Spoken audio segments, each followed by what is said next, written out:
Est-ce que c'est normal de réapparaître sur YouTube comme une fleur, genre après des mois et des mois d'absence? En tout cas, I'm back.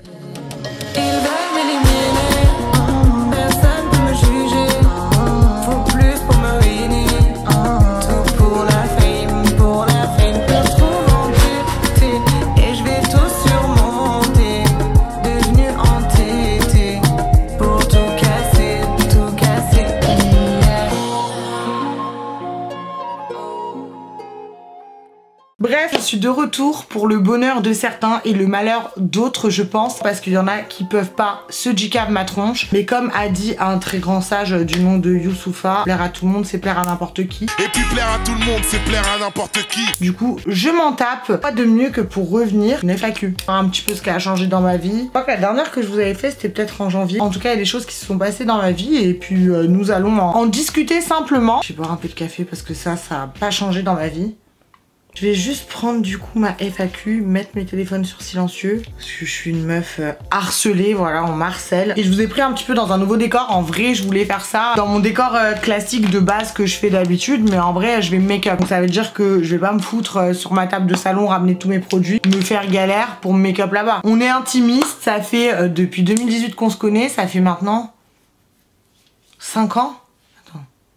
Ouais, ça fait 5 ans. Ça fait 5 ans que je suis là, donc plus j'ai des trucs à prouver. Non, si je veux, je me mets sur le lit et je me maquille et si vous avez pas envie d'être là, vous partez quoi. Bref, j'espère en tout cas que tout va pour le mieux pour vous. Alors, j'ai déserté YouTube certes, mais je suis présente sur les autres réseaux que je vous remets d'ailleurs ici. Insta, TikTok, Snap, j'essaye mais je comprends pas trop, je suis pas poupette quoi. Mais c'est vrai que j'ai plus laissé de place dans ma vie à TikTok alors que pour ceux qui me connaissent, j'ai toujours dit je ne serai jamais, mais alors jamais sur TikTok et je suis, selon Joanne, une TikTokeuse maintenant. Donc je sais pas comment le prendre. J'ai travaillé pour être youtubeuse, instagrammeuse, influenceuse et j'en suis au statut de tiktokeuse. Non pas que ce statut me déplaise hein, mais c'est vraiment juste un truc à dire avec les comptes qui changent pas la vie parce que je vous jure, j'ai toujours dit je ne serai pas sur TikTok. Cette plateforme n'est pas pour moi.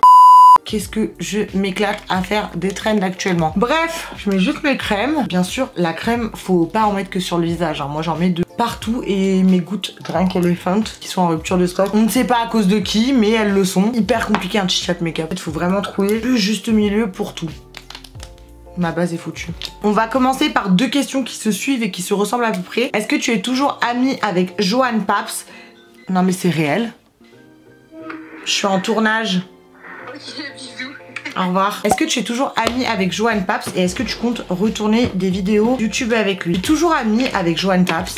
On se voit dès que je vais à Paris. Maintenant, c'est pas parce que, en gros, on ne se montre pas sur les réseaux à chaque fois qu'on se voit qu'on n'est plus amis. Il faut savoir que Joanne, depuis qu'il a déménagé à Paris, et moi, depuis que je ne vis plus à Orléans, j'ai encore plus la phobie de Paris, donc j'y vais encore moins souvent. Donc comment vous dire que les peu de fois où on se voit, en gros, on en profite vraiment pour passer du vrai temps ensemble. Notre amitié, c'est pas les réseaux. Donc ça veut dire qu'on n'a pas besoin de faire une vidéo YouTube ou un TikTok pour prouver qu'on se parle. Joanne, je l'ai pas tous les jours au téléphone parce que moi je suis pas une meuf qui appelle tous les jours, mais je l'ai très souvent au téléphone, au minimum 1 fois par semaine. Mais c'est vrai qu'on a chacun nos emplois du temps, nos vies, etc. Mais je vous jure que dès que je vais à Paris, bah je trouve un moment pour le voir. Si c'est un moment court pour prendre le café ou quoi que ce soit, on trouve toujours le temps de se voir. Bah c'est toujours pareil, c'est juste que moi personnellement, j'ai pas besoin de m'afficher avec mes amis sur la toile pour prouver que je leur parle. Après je comprends peut-être que notre duo vous manque. Aussi des fois on en reparle de nos vidéos d'avant, mais en vrai on a grave grandi, vous voyez ce que je veux dire? Donc on est même plus apte à refaire les mêmes vidéos. Enfin moi aujourd'hui j'ai 30 ans, je vais plus me foutre sur hasard en train de me foutre des perruques sur le crâne, vous voyez ce que je veux dire? Mais c'est vrai que je peux comprendre que notre duo vous manque parce que même nous en vrai on en parle et on se dit putain que c'était quelle époque, c'était trop bien et tout. Je dis quelle époque comme si c'était il y a 100 ans, c'était littéralement il y a 5 ans. Pour l'instant c'est pas dans nos projets de se refaire une vidéo ensemble et en vrai si on veut refaire une vidéo ensemble, je pense qu'on aimerait faire un truc un petit peu plus travaillé plutôt que juste se dire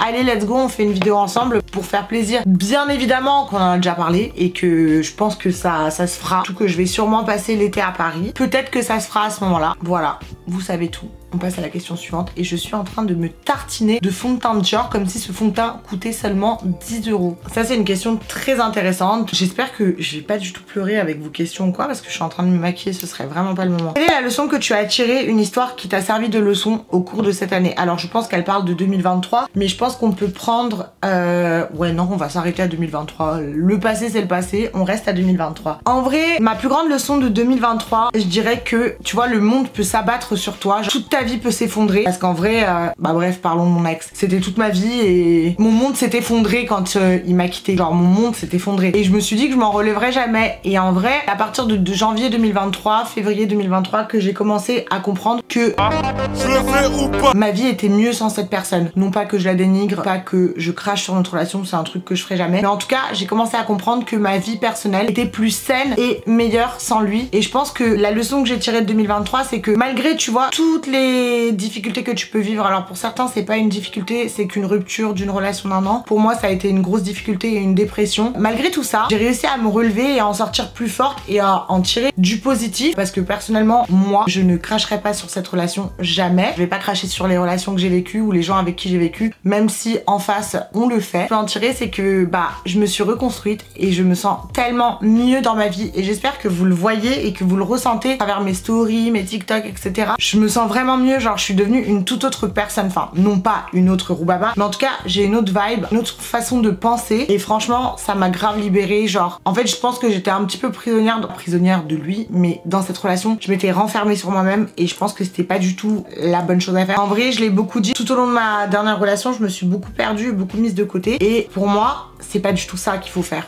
et je l'ai compris maintenant. Mieux vaut tard que jamais. Donc la leçon que j'ai tirée de 2023, je dirais que toutes les déceptions que vous pouvez vivre, toutes les choses difficiles que vous rencontrez dans votre vie, faites-en des forces. Mettez cette tristesse sur autre chose pour en créer une force et vous rendre beaucoup plus fort. Franchement, vous pouvez tomber comme une certaine philosophe, Queen of this world, aka Shai, Jolie Garce Gang, Pétasse a dit 9 fois je suis tombée, 10 fois je me suis relevée. 9 fois je suis tombée, 10 fois je me suis relevée. Et là c'était la fois où après ça on me refera plus chuter. C'était une bonne leçon, non? Ah, je suis hyper enjouée de tourner YouTube, genre je pensais pas avoir autant de plaisir. Je vous jure, je revenais pas parce que genre j'étais un peu en... Je me disais putain, qu'est-ce que je vais pouvoir leur raconter et tout. C'est dur quand même de tenir une vidéo de genre 10 minutes, pas comme un TikTok, tu vois. En fait, quand je me maquille, je crois que j'ai tout plein de choses à dire. Est-ce que tu es heureuse? Je dirais que le bonheur c'est propre à chacun, mais en tout cas, je dirais...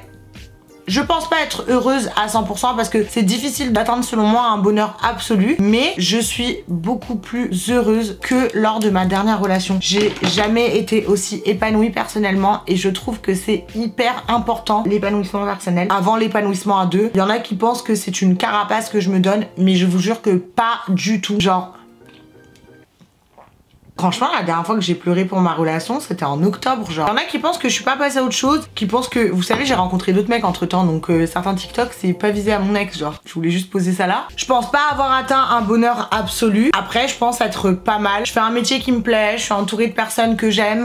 J'ai fait le tri dans ma vie. J'ai un chien, c'est comme mon enfant. Aujourd'hui, je dirais plus que pour être heureuse, il me manque un mec. Genre, pour moi, c'est plus ça le bonheur. Le bonheur, c'est d'être épanouie seule avant d'être épanouie à deux. Et ça, je pense que je l'ai assez répété, même s'il y en a qui vont dire que je fais Blair la femme indépendante. Non, je fais pas Blair la femme indépendante, c'est juste que j'ai appris à vivre avec moi-même, genre. Et je vous jure que vivre avec soi-même, c'est bien mieux que vivre avec quelqu'un parce que, tu vois, t'es que face à toi-même. Genre, tu dois pas combiner avec les problèmes de quelqu'un et le caractère de quelqu'un. Je pense que je pourrais être heureuse plus. Comment? Je ne sais pas qu'est-ce qui me rendrait plus heureuse. Je sais pas du tout, franchement. Donc, en fait, vu que je sais même pas ce qui me rendrait plus heureuse, je sais même pas si je suis pas heureuse à 100% aujourd'hui. Mais je suis heureuse et il faut être heureux. As-tu confiance en toi? Et si oui, comment tu fais? Je pense pas avoir confiance en moi 100% parce que bah des fois, enfin j'ai toujours mes problèmes de dysmorphie et ça veut dire que des fois bah quand je me regarde dans le miroir je me dis putain je suis pas assez bien, donc en vrai je pense pas avoir une confiance absolue en moi. Après je pense, c'est super important de retenir ça, mais même si on n'a pas confiance en soi, il faut faire genre d'avoir confiance en soi. C'est super important et j'ai toujours dit ça et ma mère m'a toujours inculqué ça, genre en mode même les jours où tu te sens pas belle, pas fraîche, etc., où t'as du mal avec toi-même, fais genre d'avoir confiance en toi et je te jure que les gens te verront différemment et te traiteront différemment. Dès qu'une personne en face de toi va voir que tu n'as pas confiance en toi, elle va t'attaquer sur tes petites faiblesses. Ne leur donne pas ce pain-là. Et c'est pour ça que moi, je ne montre jamais mes faiblesses. Franchement, on va prendre des exemples. Je sais pas si vous vous rappelez de cette story. Bon, je partagerai rien d'autre de la part de cette personne, mais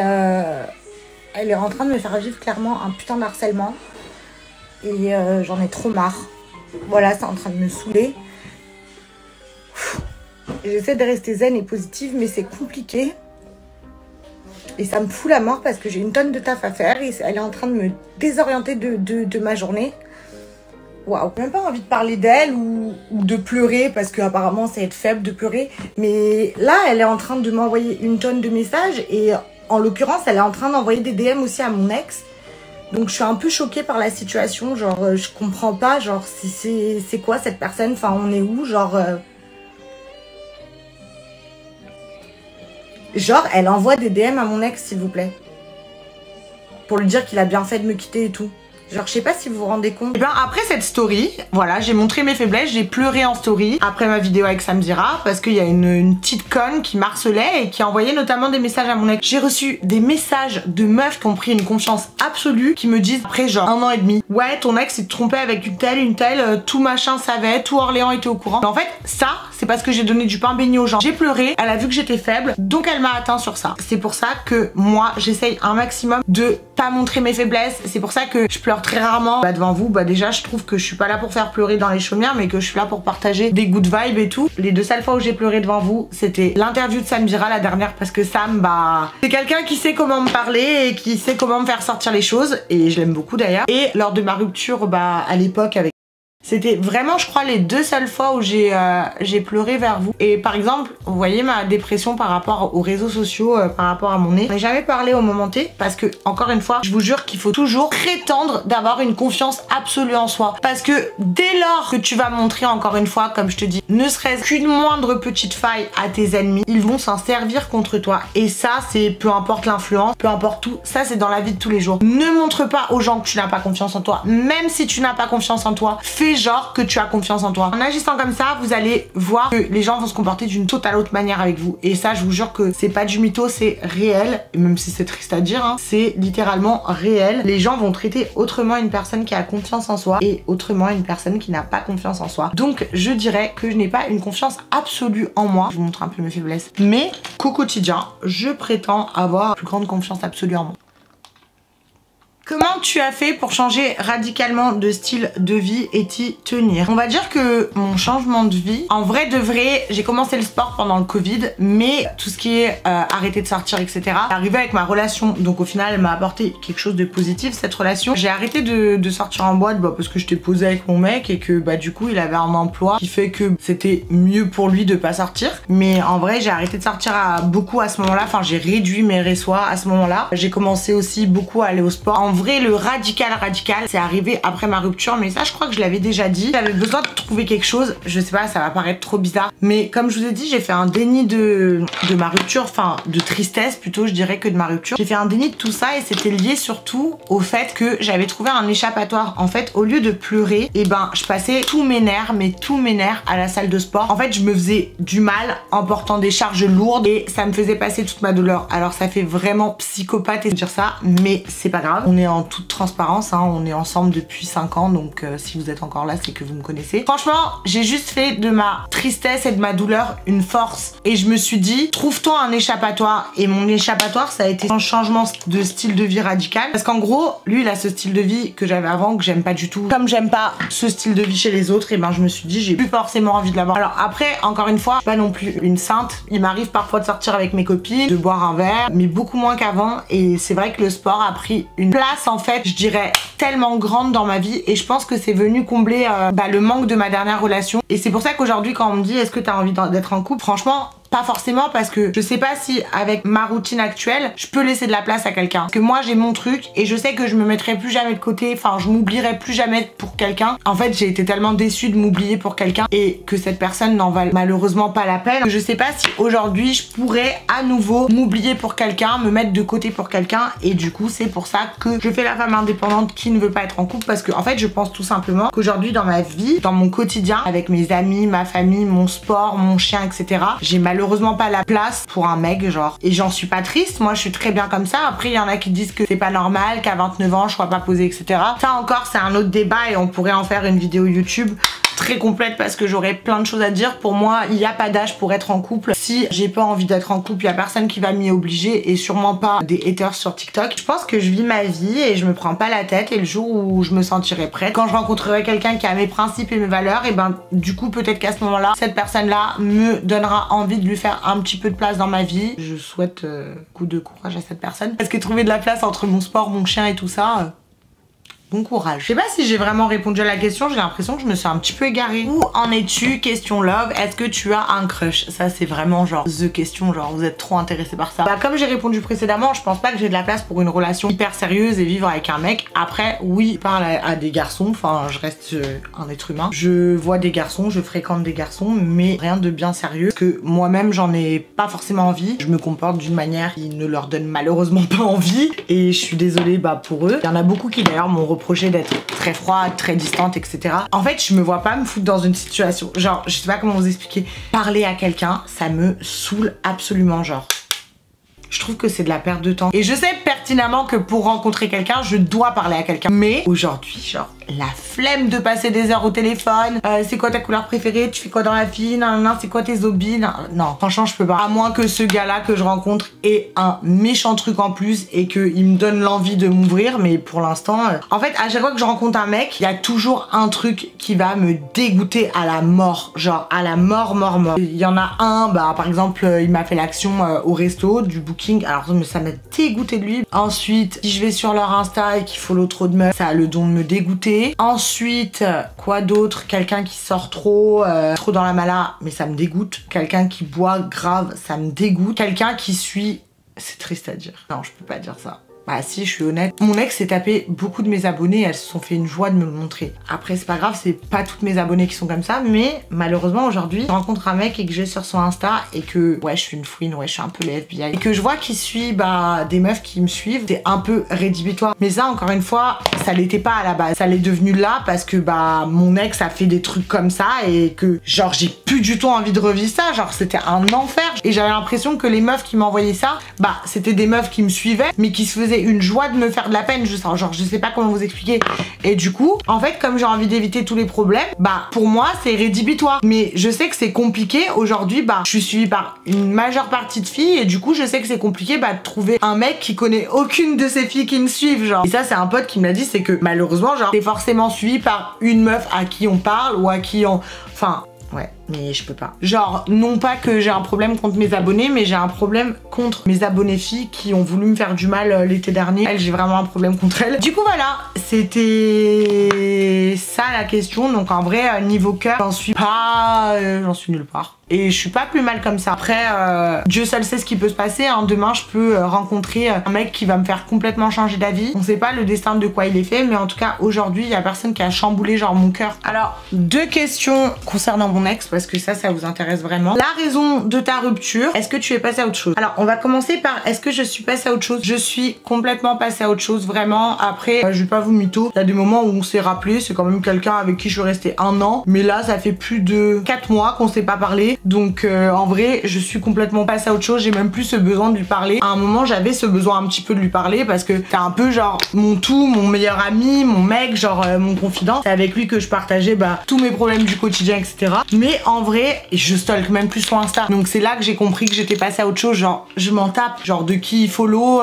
des stories qu'il met, de tout ça. Je stalk même plus. À partir du moment où tu fais plus ça, c'est que t'es vraiment passé à autre chose. Et pour répondre à la raison de la rupture, je pense juste qu'il était pas prêt simplement à être avec quelqu'un. Il était pas prêt. Après, lui, il en dit ce qu'il veut. Mais je ne vais pas rentrer dans les détails. Je pense qu'il était pas prêt et qu'on matchait pas forcément aussi bien qu'on le pensait. Et que du coup, c'est mieux ainsi. Et personnellement, je lui souhaite de trouver quelqu'un et tout le bonheur du monde. Pourquoi t'étais en embrouille avec Laura? C'est un peu compliqué en vrai à expliquer, mais je vais plutôt sur la réconciliation. En gros, on s'est reparlé le jour où je me suis fait quitter. Ça avait rien à voir avec mon ex, en gros, c'est pas pour ça qu'on se parlait plus. Mais en tout cas, elle a fait un truc pour moi qui m'a grave touchée parce que on se parlait pas et elle a vu quelque chose et elle me l'a dit directement alors qu'on se parlait pas et c'est super beau de sa part. Je sais que Laura, on peut se disputer pendant 10 ans, on se reparlera 10 ans après, ce sera toujours pareil parce que je vous jure qu'on s'est reparlé et ça a été directement pareil comme si on s'était jamais pas parlé en fait. Mais voilà, c'est une personne vraie comme il y en a peu dans ce monde je pense. Je la garderai toujours près de moi. moi parce que c'est une personne en qui j'ai confiance.